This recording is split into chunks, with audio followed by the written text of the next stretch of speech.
Hello everyone, welcome back on my YouTube channel business communication में। आज के lecture में डिस्कस करेंगे employment letters.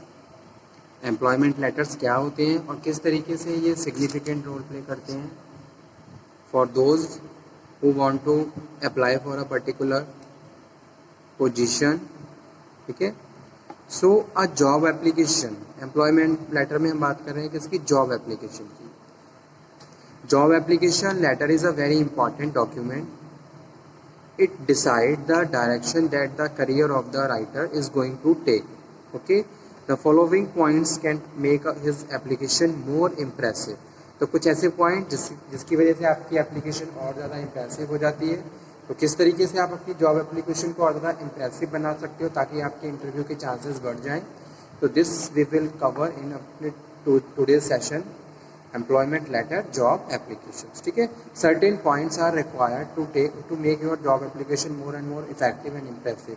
So these one, first one is the candidate should try to imagine what kind of persons that employers is looking for a analyze own image, how far meet requirements। ठीक है, सबसे पहले आपको analyse करना है कि भाई आपकी एप्लीकेशन कितनी इफेक्टिव है। सबसे पहले ये चीज़ किस तरीके से आपने उसको लिखा है।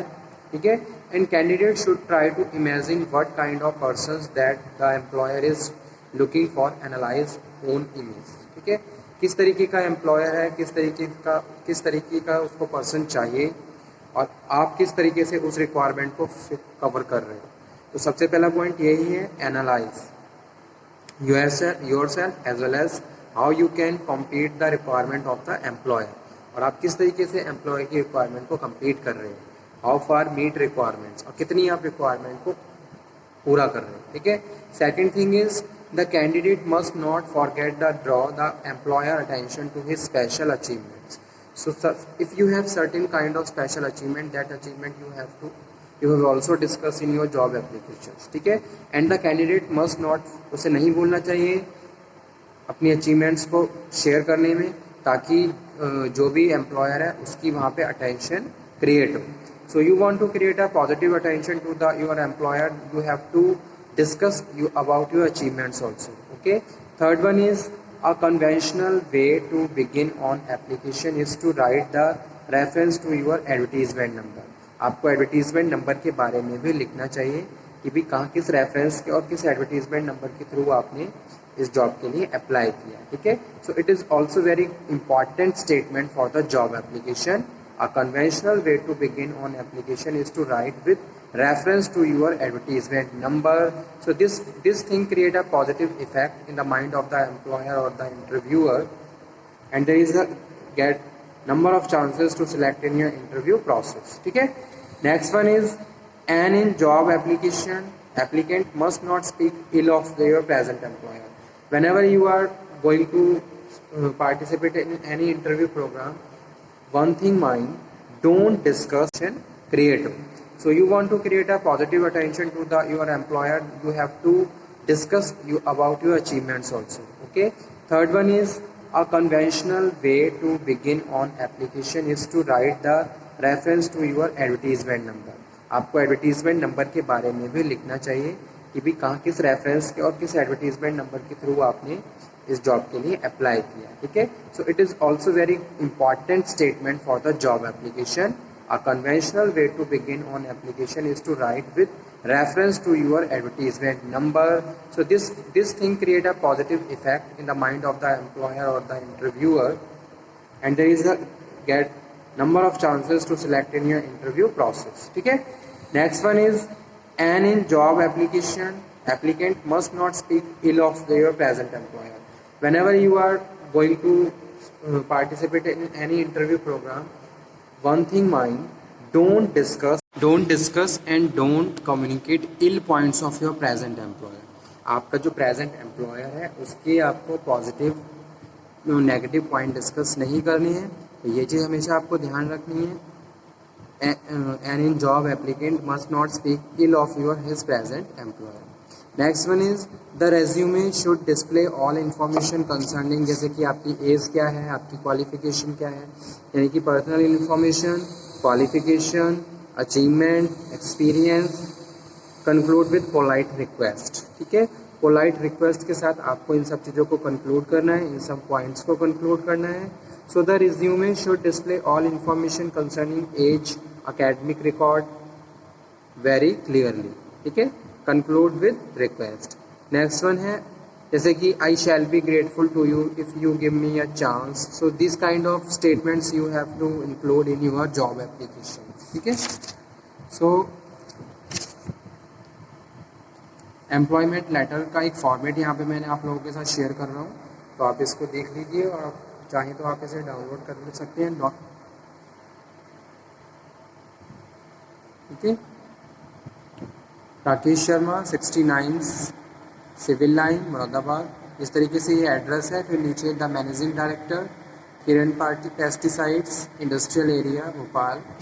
Sir your advertisement for a chemical engineer in the Hindustan time of 12th, एक डेट लिखी हुई है।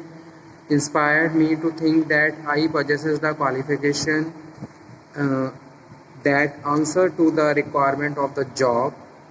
So while doing BE in chemical engineering, I did a project on national pesticides, Kanpur. In the course of the project, I was able to make some suggestions which were used by company to improve the quality of their product. I trust that I shall be able to satisfy your prep perfectly if I am given a opportunity to be interviewed, ठीक है। तो इस तरीके से आपने क्या करा, एक जॉब एप्लीकेशन लिखी। जॉब एप्लीकेशन में आपने एड्रेस लिखा, कंपनी का नाम लिखा। फिर सबसे पहले आपने स्टार्टिंग करी एडवर्टीजमेंट नंबर से कि भाई कहाँ से आपको ये न्यूज़ मिली है, किस डेट में। और उसके बाद फिर आप अपनी क्वालिफ़िकेशन के बारे में, अपनी अचीवमेंट के बारे में डिस्कशन कर रहे हो। कोई प्रोजेक्ट आपने किया है तो वो आप डिस्कस कर रहे हो। तो ये चीज़ें आपके जॉब एप्लीकेशन को और ज़्यादा इम्प्रेसिव बना देती हैं और नंबर ऑफ़ चांसेस आपके सिलेक्ट होने के बढ़ जाते हैं इंटरव्यू में, ठीक है। तो इस तरीके से, और बाद में आप लास्ट में आप उन्हें ग्रेड करोगे और अपना नेम। इसके बाद जॉब एप्लीकेशन के साथ आप एक बायोडाटा इंक्लूड करते हो और उस बायोडाटा और जॉब एप्लीकेशन को सेंड कर देते हो, ठीक है। रेज्यूमे का क्या फॉर्मेट होता है, एक सिंपल सा फॉर्मेट मैंने यहाँ पे बनाया हुआ है और लेटेस्ट फॉर्मेट के लिए आप नेट से कंसर्न कर सकते हो, ठीक है। बहुत सारे फॉर्मेट दिए हुए हैं। तो बायोडाटा में स्टार्टिंग में आप पर्सनल डिटेल लिखेंगे, name, age, marital status, nationality और एड्रेस, और आपका कॉन्टैक्ट नंबर है तो वो भी आप यहाँ पे ऐड कर सकते हो, ठीक है। उसके बाद सबसे पहले लिखेंगे एजुकेशन के बारे में, स्टार्टिंग 10th से लेके लास्ट तक। तो यहाँ पे स्टार्टिंग करी है हाई स्कूल से, लेकिन करंट फॉर्मेट में कभी कभी ऐसा भी देखा गया है कि भाई लास्ट टू फर्स्ट लिखा जाता है, जैसे कि मास्टर, फिर ग्रेजुएशन, फिर 12th, फिर 10th, ठीक है। तो यहाँ पे ईयर, एग्जामिनेशन, डिवीज़न, इंस्टीट्यूशन और रिमार्क। डिवीज़न आप तभी लिखिए जब आपकी डिवीज़न अच्छी हो, अदरवाइज़ आप इसको स्विच कर सकते हो, इसको लीव कर दीजिए, सॉरी स्विच नहीं, ठीक है। उसके बाद आ जाता है आपका ट्रेनिंग का पार्ट कि भाई आपने कहाँ से ट्रेनिंग करी है। अगर आपने कोई ट्रेनिंग करी है तो उसको भी आप ऐड करिए अपने रेज्यूमे में, बायोडाटा में। उसके बाद फिर आप यहाँ पे अपना रेफरेंस दे रहे हो, जैसे जहाँ पे भी आपने प्रोजेक्ट किया है, जहाँ पे भी आपने ट्रेनिंग करी है, तो कुछ स्पेशलाइज लोगों के नंबर्स, उनके नेम, उनकी पोजीशन, ठीक है। तो ये पूरा फॉर्मेट है बायोडाटा का रिज्यूमे।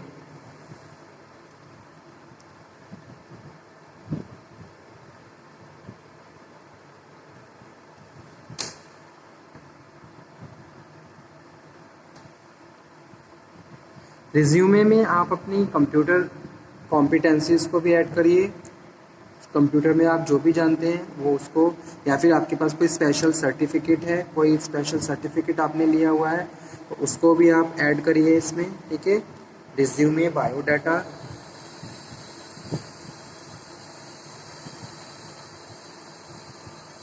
उसके बाद अगर आपका कोई एक्सपीरियंस है तो आप सीवी बनाइए, ठीक है। सीवी में आप अपने एक्सपीरियंस को डिस्कस करिए कि भाई लास्ट कितना आपको एक्सपीरियंस है, लास्ट एम्प्लॉयर के बारे में, लास्ट एम्प्लॉयर में आप किस पोजीशन पे थे, आपका जॉब स्पेसिफिकेशन क्या था,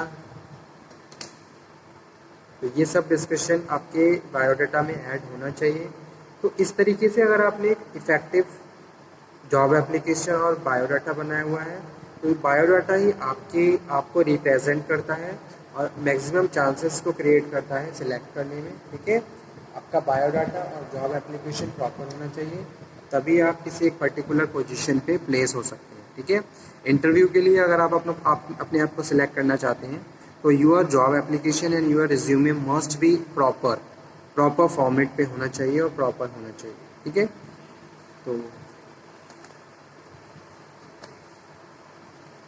एक बार एप्लीकेशन जॉब एप्लीकेशन देख लीजिए। एम्प्लॉयमेंट लेटर लिख दिया मैंने ऊपर, इसको जॉब एप्लीकेशन कहते हैं। ठीक है,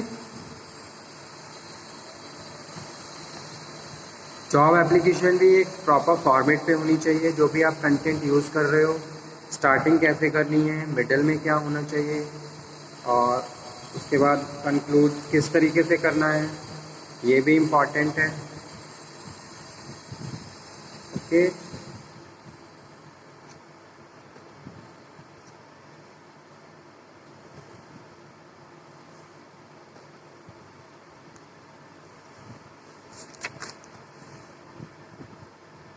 तो आज का टॉपिक मैं यहीं पे फिनिश करता हूँ।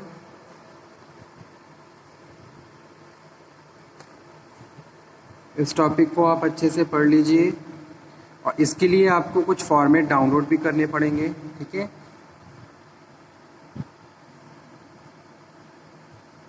तभी आप बेटर तरीके से अंडरस्टैंड कर सकते हैं।